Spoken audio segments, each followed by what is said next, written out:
Welcome to From the Dashboard. I'm Corey. I'm here at Audi Tysons Corner, and we're about to go into their service center and see what are some of the things that we should be looking out for in our Audis. Welcome to Audi of Tysons Corner. My name is Luis. I am a service consultant. Our hours of operation are Monday through Friday from 7 to 7, Saturday from 7 to 4. Welcome. Let me start you on your process, on your service maintenance, and let me take care of your vehicle.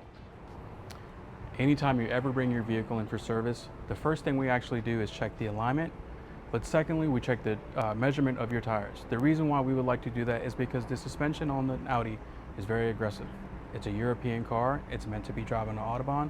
We want to make sure they're wearing evenly. We want you to get the full experience of driving a performance vehicle. Come follow me. These flashing red lights here are actually going to measure two things: the upright standing of the actual tires, but we also want to make sure that the settings for your tires are actually level and par with where they need to be. Tire maintenance is so crucial on your vehicle. It's one of the most wearable things on your car. Not having a sufficient amount of tread life on your tires could put you in a predicament. Getting to about a measurement of 430 seconds on your tire, you actually lose the ability to tread water on your tires. One thing we want to do is, by being preventative and being proactive, we can make sure that that doesn't happen. So, quick question about that. Is that just part of the comprehensive check that you all do? Or is that with specific service that people bring in their car in for? So it is not a specific service, but knowing the product, we know that it is a crucial component of the car. It will throw off how it drives, how it performs, and because of that, we want to make sure that it's always up to par. I think that's good because not every dealership does that. Yeah. So that's really good. So, All right, so what are some of the tips that you have for the summertime, and some of the tips that you would recommend some of your clients for the winter?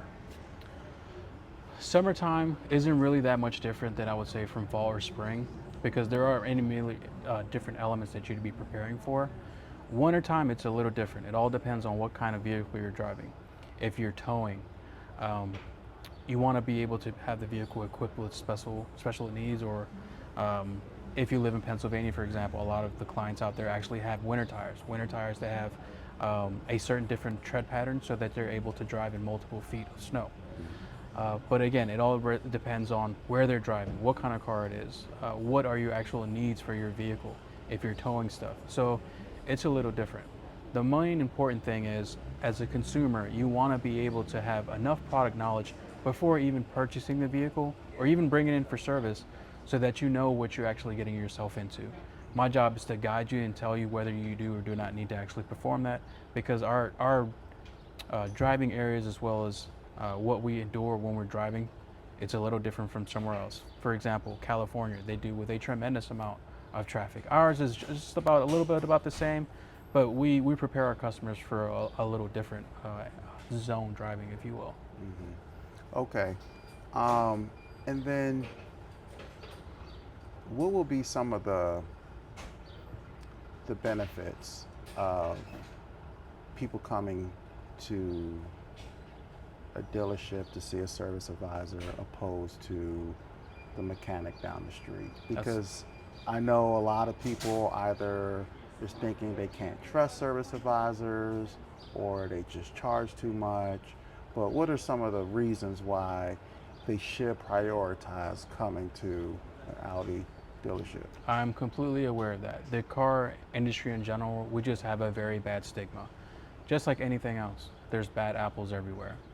Fortunately for us here at Audi, you want to be able to bring it to where you bought your vehicle from. We know a plethora amount of knowledge on your vehicle. The gentleman driving or working on your vehicle has been sent to school to even work on your car. And this isn't to throw shade at different companies. If you took your vehicle to Costco, for example, and this isn't meant to be funny also, but they hire guys internally to be able to work on your car. It's just like the guys that's working on the hot dog stand. Do you want him changing your tires? Right. I wouldn't. It's just something to think about. I mean, some of the guys that have been working here have been working on Audis for over 30 years. They're a master guild expertise on the vehicle, why would you not want someone like that to work on your car? Everything that we use here is same thing that gets put on the actual factory. We want to basically set you up so you can continuously enjoy your vehicle. All right, so can you walk us through a typical um, invoice and the description, and what should the client be looking out for? Absolutely. So in this particular sample that we're using, it's a vehicle that's about 3 years old and almost about 30,000 miles. There are things that we normally recommend at certain mileage intervals because of where we're driving. On this particular sample, the vehicle is known to have differential binding. So what we do is a preventative measure so that you don't actually experience it. We recommend to replace the fluid in the differential. The fluid in the back and the rear, it's an oil. It's we want to make sure that we're constantly keeping a tremendous amount of viscosity within that particular component of the car. But most importantly, what I really want you guys to look out for is the breakdown in your paperwork. For example, here, it gives you a total amount of labor. There's also a breakdown of parts. The GOG and also miscellaneous charges is what we actually use to be able to complete a repair on your vehicle. Whether that's the floor mats, the seat coverings, brake cleaner to be able to clean off any residue that we may potentially leave behind. We want to make sure that we're bringing the vehicle back to you in the same condition that you gave us to. And it's just a very subtle way of just having everything itemized so that you can see, so that you're not actually questioning our integrity because of that stigma that we have in the car industry. So as an itemized list that we do in our invoices, we have broken down everything in front of you. So what are the 5 common problems? 5 common problems on an Audi. It can be a couple, but just It's hard to say because the most common thing on an Audi, I would definitely say, is tire wear, what we originally talked about. And that's only because of the setup on the car. Tire pressure is another one. But going back on the tire wear, there are multiple variables that cause that issue. Underinflation, overinflation, the alignment being out of adjustment. Also, the tires not being balanced. Balancing the tires just to make sure that they're actually spinning true. So we use weights to be able to make sure that the tire isn't wobbling and it's actually spinning at its radial speed that it's designed for. okay. Now, are there like common problems such as like anything electrical with certain models? Not really. Okay. It all boils down to, and I hate to sound like this, but if you're taking care of your car or not. Yeah. Sure, things happen here and there, but most of the time on an Audi, sir, they're priced for a reason. Okay.